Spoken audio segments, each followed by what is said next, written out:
स्वागत आहे तुमचं माझ्या चॅनलमध्ये, ज्याचं नाव आहे तनुची दुनिया। तर आज आपण पाहणार आहोत अंड्याची भुर्जी। तर ती कशी बनवायची ते मी तुम्हाला सांगते। तर त्यासाठी आपल्याला लागणार आहेत हे 5-6 कांदे मी घेतलेले आहेत, थोडी कोथिंबीर, हिरवी मिरची आणि 2 टोमॅटो आणि 6 अंडी। ही अंडी जी आहेत ती तुम्ही आपल्या आवडीप्रमाणे कमी जास्त घालू शकता। तर मी 6 अंड्याची आज भुर्जी बनवणार आहे। तर मी यामध्ये चॉपिंग बोर्डचा वापर चॉपर जे आहे ते घेतलेलं आहे। तर याच्यामध्ये मी घातलेला आहे कांदा, हिरवी मिरची आणि टोमॅटो। तसं तुम्ही सेपरेटही कट करू शकता, पण मी चॉपरमध्ये याचा वापर करते। तर मी हे बारीक करून घेते। आता गॅसवर कढई तापण्यासाठी ठेवलेली आहे। याच्यामध्ये मी घालणार आहे 2 ते 3 पळी तेल। हे जे पळी म्हणजे जे केटलीमध्ये जे मेजरमेंटचं जे माप असतं त्यानुसार मी 3 पळी यामध्ये तेल घालत आहे। अशा पद्धतीने हे चॉपरमध्ये बारीक करून घेतलेला आहे कांदा, हिरवी मिरची आणि टोमॅटो। मी आता तेलामध्ये घातलेला आहे हे बारीक केलेलं कांदा आणि त्यासोबत याच्यामध्ये थोडंसं चवीनुसार मीठ घालते आहे।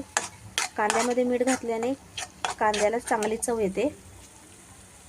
तर हे मी आता चांगलं बारीक मंद आचेवर चांगलं परतवून घेणार आहे। गॅस हा मी थोडा हाय फ्लेमवर ठेवलेला आहे, कारण की हे कांदा चांगला परतण्यासाठी, नाहीतर तो कच्चा लागू शकतो।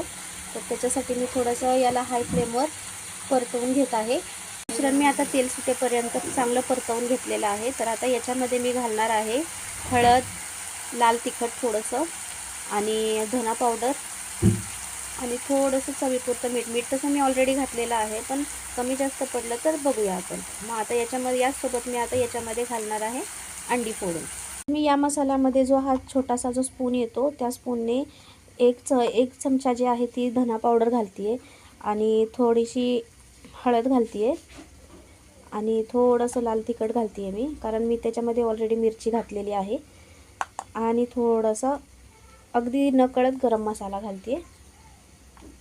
परतवून झाल्यानंतर सगळं मिश्रण एकत्र करून घेतल्यानंतर हे अशा पद्धतीने दिसेल। तर आता याच्यामध्ये मी घालणार आहे अंडी फोडून। तर यामध्ये मी आता अंडी घालत आहे। ही 6 अंड्यांची मी भुर्जी बनवत आहे। ह्या अंड्याचं 6 अंडे घालून हे एक जीव करून घेतलेला आहे। तर आता आपल्याला गॅसची जी फ्लेम आहे ती हाय करून याला चांगलं परतवून घ्यायचं आहे अंड्याची भुर्जी मोकळी होईपर्यंत।